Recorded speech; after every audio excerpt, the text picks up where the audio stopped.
Alright, hello everyone and welcome back to Beep. I thought I would come on and do some analysis of what's been going on in England with the local elections and the by-election in Hartlepool, which is where we will start. So essentially, a by-election in Hartlepool meant that there was a seat in Westminster up for grabs. Although whether it should have been up for grabs is a different story. It was a Labour seat, has been held by Labour for, decades, okay? And guess what? It was lost to the Conservative Party last night. So what does that mean? Well, it means people in Hartlepool have decided, as per the Conservative campaign slogan, that they've had enough of Labour and that Labour has taken them for granted, okay, for the past however many years.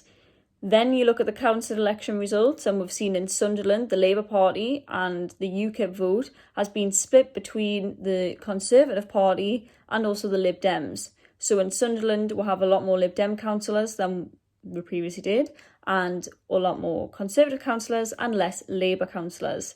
In Northumberland, it's a similar picture, except there's been way more Conservative gain in Northumberland than there has been in Sunderland, and Labour has still lost out there.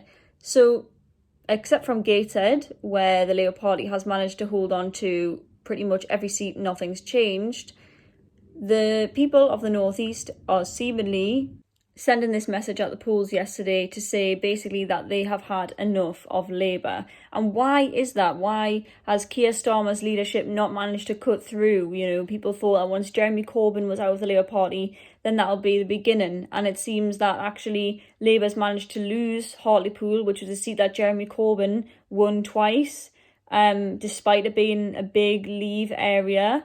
And this is essentially what we're having, okay? So what's been going on? Well, from someone who lives in the Red Walls perspective, okay, as they call these seats, people here have not had a change in their life noticeably for years. For years, they have voted the exact same way they voted Labour. While it might make no sense to people that you would vote for the party that's been in charge for 11 years to get some change in your life, at the end of the day, how many different leaders has this party had, okay, in the past 11 years?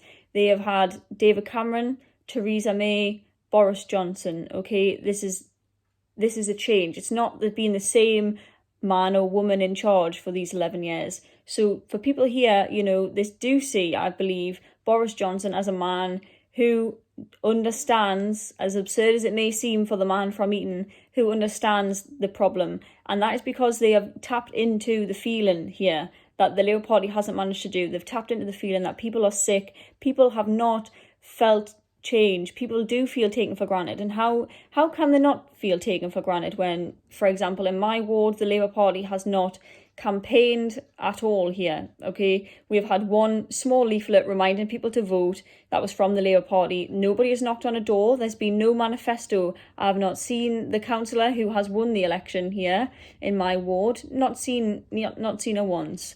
So how can Labour voters not feel taken for granted when no one seems to care about their vote because they're going to get it anyway? So when a Conservative Party comes along and says, the Labour Party has been taking you for granted for decades and decades, you've seen no change in your life despite voting the same and, electing the same people over and over again. People believe this message because it is genuinely how they feel. So the challenge for the Labour Party, the challenge for Keir Starmer is going to be, how on earth can this party convince people that it is not the Labour Party at fault, but the Conservative Party at fault for this lack of change?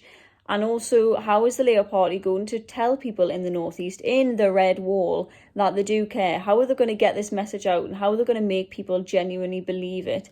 That is the issue for the Labour Party. It is the issue for Keir Starmer. It's not an easy one. It may not be done during the course of Keir Starmer's leadership, but it has to begin if the Labour Party wants to change this tidal wave of feeling which supports Boris Johnson's Conservative Party. Thanks for listening. Don't forget to subscribe to Beep, and see you next time.